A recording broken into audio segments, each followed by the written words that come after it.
बिस्मिल्लाहिर्रहमानिर्रहीम। अस्सलाम वालेकुम डियर स्टूडेंट्स। आज हम क्वेश्चन नंबर 3 करेंगे।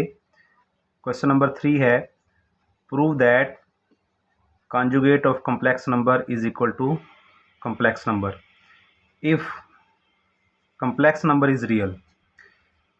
पहले इस सवाल को स्टेटमेंट को समझना ज़रूरी है। ये बहुत ही इंपॉर्टेंट क्वेश्चन है, अक्सर पेपर में आता है।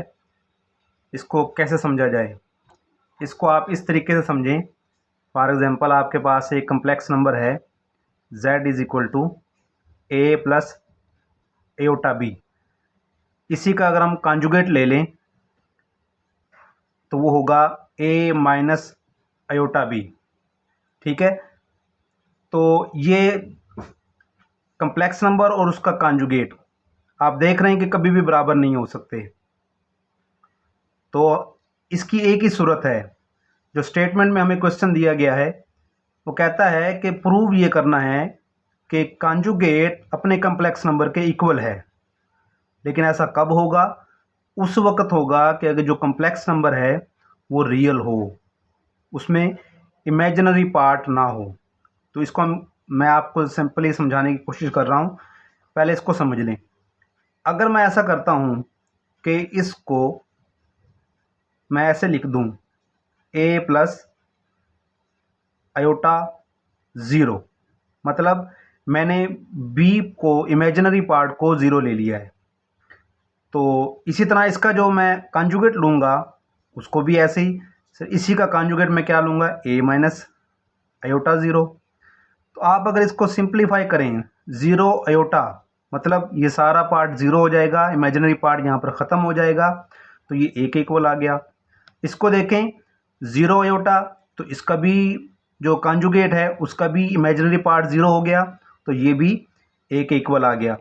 इस तरीके से आप देख रहे हैं कि कम्प्लेक्स नंबर और उसका कॉन्जुगेट दोनों इक्वल हो गए हैं। ये कब होगा? जब इसका इमेजिनरी पार्ट यानी बी ज़ीरो के इक्वल हो। तो ये यूं भी कह सकते हैं हम कि ये उस वक्त होगा, कम्प्लेक्स नंबर और उसका कॉन्जुगेट ये उस वक्त बराबर होते हैं जब कम्प्लेक्स नंबर क्या हो, रियल पार्ट हो।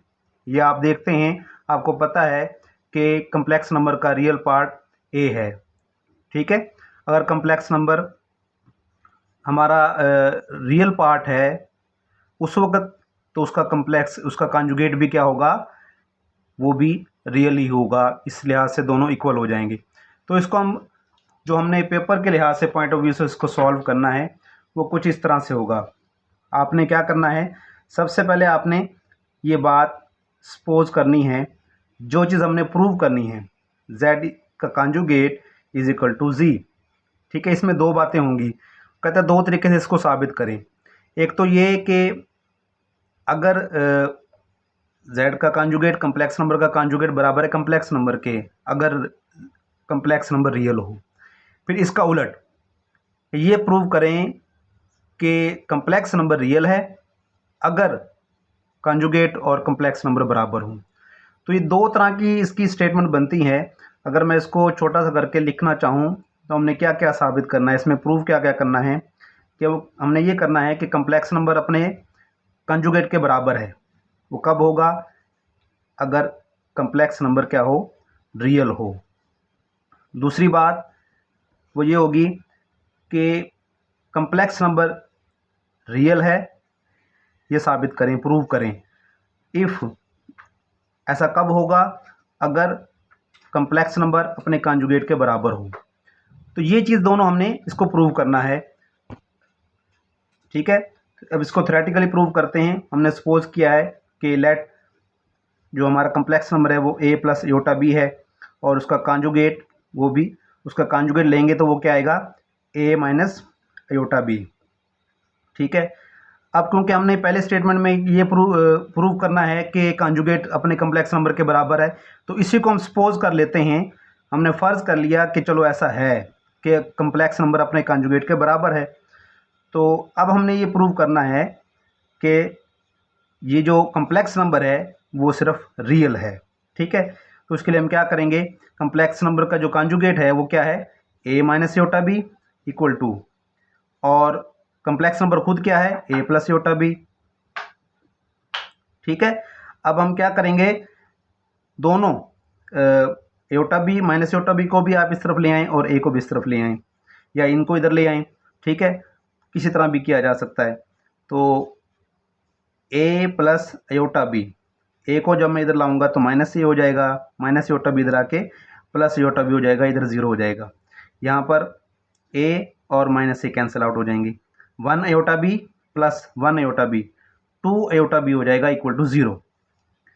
2 योटा बी इक्वल टू 0 का मतलब क्या है कि या तो 2 0 के बराबर है, या योटा 0 के बराबर है, या फिर बी 0 के बराबर है। आपको पता है कि 2 कभी भी इक्वल टू 0 नहीं हो सकता, और अयोटा की वैल्यू भी हमें पता है कि योटा स्क्वायर रूट -1 के बराबर है, और ये कभी भी 0 के इक्वल नहीं हो सकता। कैसे हम कहेंगे कि -1 का स्क्वायर रूट इक्वल टू 0 है? तो इसका मतलब क्या हुआ, 2 भी 0 नहीं है, अयोटा भी 0 नहीं है, तो फिर लाजमी तौर पर फिर b इक्वल टू 0 है। यही बात हम साबित करना चाह रहे थे। पीछे मैंने जो आपको रफली मैंने आपको जो समझाया उसमें भी ये बात मैंने बताई थी कि अगर हम इमेजिनरी पार्ट को 0 ले लेते हैं तो कम्प्लेक्स नंबर और उसका कॉन्जुगेट दोनों इक्वल हो जाएंगे। तो ये चीज़ हमने प्रूव कर दी है कि दोनों जो हैं वो अगर b इक्वल टू 0 ले लिया जाए तो फिर कम्प्लेक्स नंबर और उसका रियल पार्ट, उसका कॉन्जुगेट क्या होगा, 0 हो जाएंगे, इक्वल हो जाएंगे, सॉरी। तो फिर हम कहेंगे when b is equal to 0 then, तो फिर कम्प्लेक्स नंबर क्या होगा, a प्लस अयोटा 0। ठीक है, a प्लस अयोटा 0 का मतलब क्या है कि इमेजिनरी पार्ट क्या हो गया इसका, ये 0 हो जाएगा। ठीक है, ये इक्वल टू क्या आ जाएगा, a के। और आप जानते हैं कि a क्या है, रियल। ठीक है, ये रियल पार्ट है। तो अब हमने इसका उलट दूसरा जो पार्ट था इसका हमने वो प्रूव करना है कन्वर्सली करके, कि इसको कन्वर्सली कैसे किया जाए दूसरे तरीके से, वो भी आप देख लें जल्दी से। इसको ज़रा बार बार आपने इसको 2-3 दफ़ा आपने इस वीडियो को अगर गौर से देखना है, तब आपको ये इंशाल्लाह एक चीज़ क्लियर हो जाएगी। तो आप इसको देखते रहें। अब हम सपोज करेंगे कि हमारा जो कम्प्लेक्स नंबर है वो रियल है। ठीक है, लेट z इज़ रियल। ठीक है, z रियल का मतलब क्या है कि हम कह सकते हैं कि z a के इक्वल है। ठीक है, दैट इज़, इसका मतलब ये हुआ कि इसको हम ऐसे भी लिख सकते हैं, a प्लस 0 अयोटा। आप जानते हैं कि वो भी a के बराबर ही होगा। और अगर इसका हम कम्प्लेक्स नंबर का कॉन्जुगेट ले लें, a माइनस 0 अयोटा, तो वो भी a के इक्वल होगा।